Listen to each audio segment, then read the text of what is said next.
Hey gang, Spada coming at you with a video review of Deluxe Soundwave. This is the preview figure, which in my area showed up on the same day that all the regular figures did, which kind of sucked.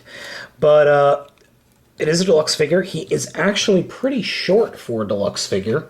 So, I mean, here's a Deluxe Breakaway who's pretty short himself, and he's bigger. And just about all the Deluxe figures are bigger than this guy. But that's not to say he's a bad figure. He does have an enormous amount of articulation. Little Elvis action going on there. Plenty, I mean, his feet are really articulated. You can get some really, really nice poses here. He has a shooting gimmick in this mode where it's probably going to be Ravage in the movie that he launches out of his back, but, well, whatever. We don't know if he's going to show up in satellite mode in the movie or if he's going to show up later in the movie. Ryan, being the jerk that he is, has probably read the script, so he probably knows, but I don't know yet, so I'm not telling. But other than that, robot mode's okay. I mean, the biggest problem I have is you can't really do much with the fists considering they're hollow, which is kind of required for the transformation. But other than that, I mean, you could get some dynamic poses, but that's about it. There's really nothing else you can do with the figure in robot mode. So he does have a very, very cool face, very G1 Soundwave, which is nice. So let's go ahead and get him into his satellite mode, which we're going to start off by collapsing down his chest like this, and then moving his head back and taking this section right here, flipping it up to cover the face. Oh, I'm sorry. I didn't even have it on camera.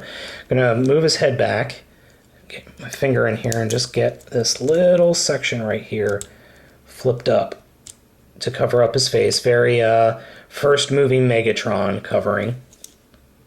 Then the back will actually rotate up like this. I like to rotate it up. Now I've turned the figure around. Next thing we're going to do is take the arms and just kind of fold them in. Well, actually, we'll do the arms last. I like to get all the stuff out of the way. Take the feet and collapse the feet into just a point like that. And then rotate, just getting everything lined up, and rotate the legs up into the back of the figure. Maybe not popping it off the ball joint. And then these parts connect like this. Then we take this part and kind of rotate it back down. Now I like to rotate it back down after you've brought the legs together. That's just me. You don't have to do it like that. In fact, the directions don't even say to do it like that. But that allows you to get everything else lined up a lot easier. Then we take the arms and just kind of collapse them in like this. Do that on this side. You could do this you can pose it. I mean, there's a lot of posability in satellite mode as well. And, oops, sorry, I'm getting in my way of my own light. Unfortunately, getting everything lined up because other things to come undone, and that's really a negative thing on the figure.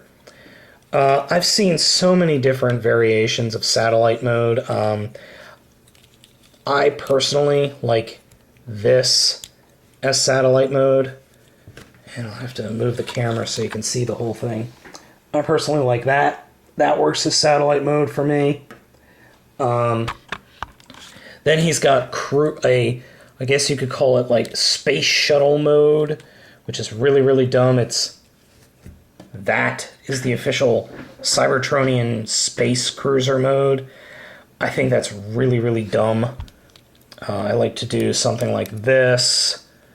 That looks a little better. Just, you know, you've got a lot of play here. You could do just about anything you want with these rear fins and satellite pieces. That's one thing I really like about the toy. Now, for the satellite mode, I also prefer a different version. This is fine for, okay, I'm floating in space, but I actually like a different version. I have my own, that's another thing. These aren't on ball joints.